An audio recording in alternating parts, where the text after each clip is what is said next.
is mimetic, it's imitative. So we desire what other people desire. This brings us into rivalry. And in order to defuse rivalries that would threaten to blow a society apart, we scapegoat people. And that's the kind of origin of violence. And he thinks that he actually became a Christian later in life because he thought that Christ kind of undoes that dynamic of scapegoating by revealing that the victim is in fact innocent and is identified with God. That's something like, I think, the lines along which I would want to pursue that. But before you can get to those kinds of arguments about what causes violence, I think you need to do away with some of these really unhelpful sort of binaries where you're only looking at half of the violence, you're only looking at so-called religious violence, and secular violence kind of gets a pass. I was asked to contribute a chapter to the Blackwell Companion to Religion and Violence, and I contributed a chapter called Why This Book is a Very Bad Idea, and the editor changed my title. But the point is that there is a Blackwell Companion to Religion and Violence. There will never be a Blackwell Companion to secularism and violence, or secular ideologies and violence. Can I ask what they changed the title of your chapter to? Oh, I think it was something boring like The Myth of Religious Violence or something like that, yeah. I wonder, Simon, so we've got a roadie here to move the lectern down. Thank you.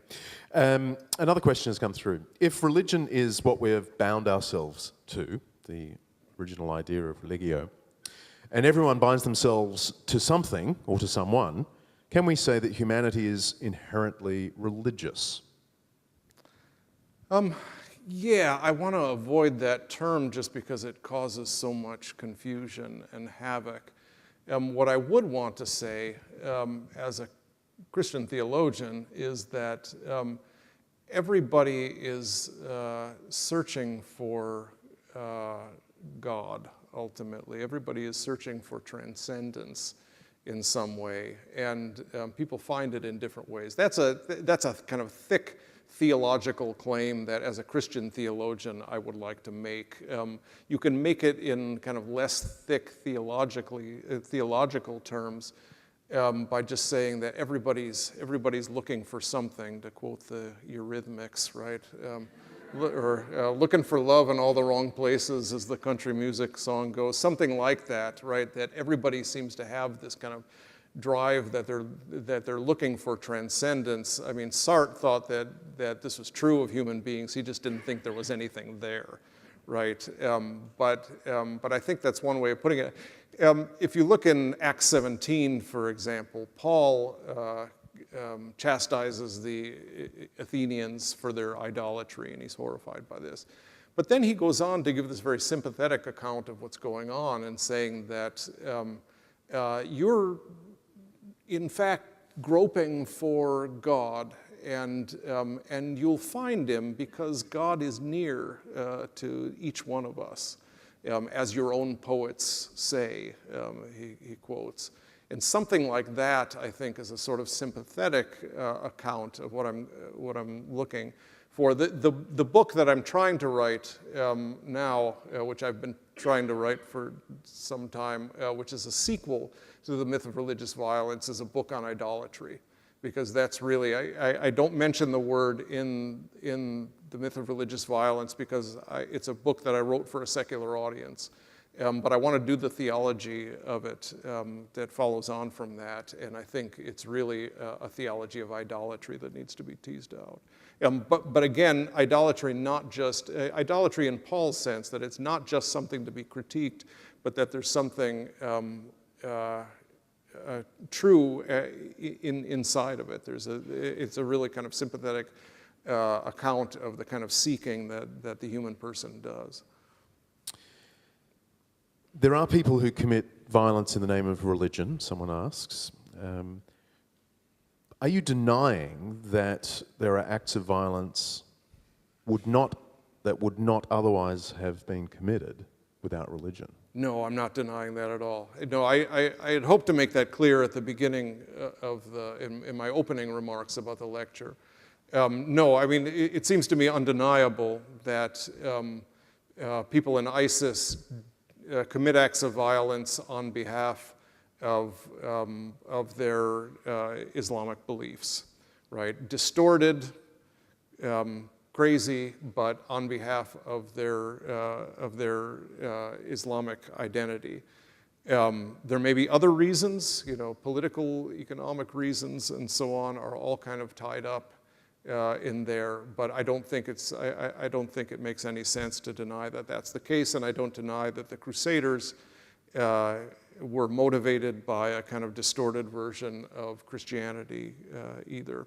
So, but the question, what I do deny is the idea that Christians and Muslims, for example, are more inherently prone to violence than someone who believes fervently in the advent of the workers' revolution or in the necessity to make the world safe for democracy by military means if necessary, and so on. We become very focused on deaths caused by bombs in backpacks, and we become kind of inured to bombs dropped from airplanes. The term religion is obviously very problematic, but we still use it culturally, legally. How would you use the term then? Is it still useful at all? Right, yeah, I use it as little as I possibly can. But I was kind of corrected on this. I gave a talk a couple of years ago to the political science graduate students at a very prestigious and very secular state university in the United States. And one of the students after the talk asked, well, what do we do with the term religion? And I said, let's just put it aside. It causes too much confusion. But later on, another student was saying, look, we tried very hard for years to get this very secular university to take religion seriously in the international relations department. And here you are kind of pulling the rug out from under us. And I thought, yeah, that's right. Actually, that's not what I want to say. What I do want to say now, and what I do say is that we need to talk about religion as a lens and not a thing out in the world. So we need to talk about, I mean, we have that language, and we can't ignore that. But what we need to do is talk about the way that the religious-secular dichotomy works. And so religion is not that glass there. Religion is these lenses through which I see that out there, right? And the only problem with that analogy is that my glasses help me see better. And the religious-secular dichotomy usually makes us see worse. So I want to talk about where it comes from, how it's used, and be very kind of critical about that. There was another guy who came up to me one time and said, look, I teach in a religious studies department, knock it off, right? That's my job you're talking about. And he taught at the University of Virginia, which is Thomas Jefferson's university, very Enlightenment-based and very secular traditionally. But they have this religious studies department, and they've actually got some really good people there who are doing theology. And so I thought, yeah, if the term religion helps theology to go on at Thomas Jefferson's university, then it can't be all bad, right? It at least gives us a foot in the door. So in other words, I think you just need to sort of be pragmatic about it. There are some instances in which the term can be benign or maybe even helpful, but for the most part, it's not. One of the other questions sort of follows up on that. Do you think, given that religion is so vague and broad, should university departments of religion be defunct? Or, alternatively, it goes on, should they expand to study nationalism, Marxism, and so on, since they are religious concepts? Right, yeah, I would favor the latter option, really. I think what a religious studies department ought to do is not study religion, but study the way the term religion and the religious-secular dichotomy has gotten constructed, and the different ways it gets constructed and why.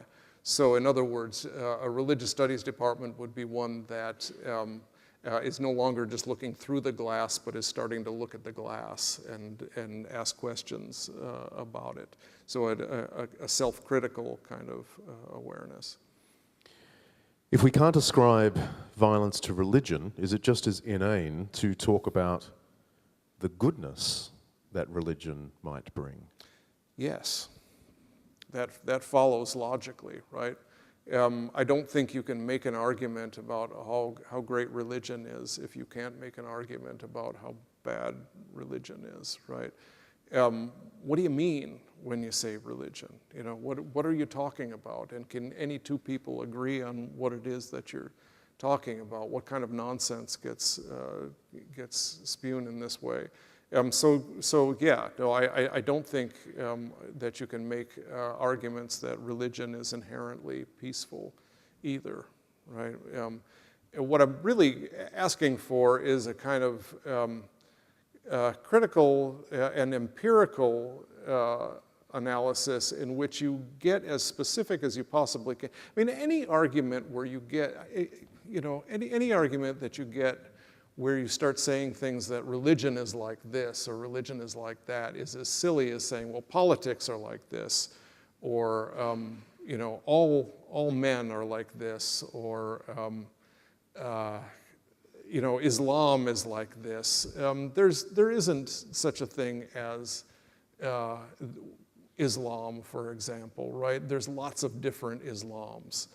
So what we need to do when we talk about, instead of talking about religion and violence, what we need to do is burrow down in and say, like a lecture that I heard last week at that conference, the Girard conference in Melbourne, a Muslim scholar gave a very detailed analysis of the sections in the Quran that talk about war. And she made an argument that in the early century or two after Muhammad, most of the interpretation of those passages lent themselves towards defensive war. And then when you get an empire based in Syria in the 8th and 9th centuries, then you begin to see interpretations of those passages in terms of offensive war. Now that's an interesting argument, right? Now you're burrowing down into the actual, and you're showing how contested these concepts are. But anytime you get people in a public conversation throwing around Islam, you know, Islam is like this or Islam is like that, then you're going to get distortions. Just as and the same thing could be said for saying Christianity is like this or Christianity is like that or religion is like this or that. Could you comment on the view that civil religion was fostered in the USA, particularly from the 1940s onwards, as a unifying political response to the so-called godless communism? Right, yeah. The part of the Pledge of Allegiance that says under God was actually inserted in the 1950s. The Pledge of Allegiance had been around since the 1890s, I think, but it wasn't until the 1950s that we said one nation under God. And that was done in 1954, I think it was, in specific reference to the communist threat. And so, yeah, I don't think there's any question about it that there was a kind of heightening of nationalism in response to the communist threat. But that's not the only reason, and nationalism very much predates the kind of Cold War era, and it's not hasn't gone away yet.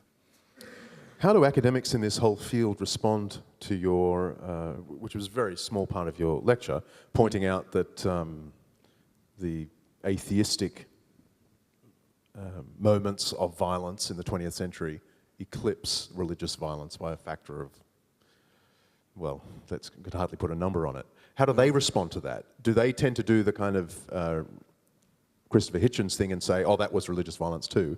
Or do they concede it in another way? Yeah, actually, that is something that wasn't in the book. I just inserted that into the lecture.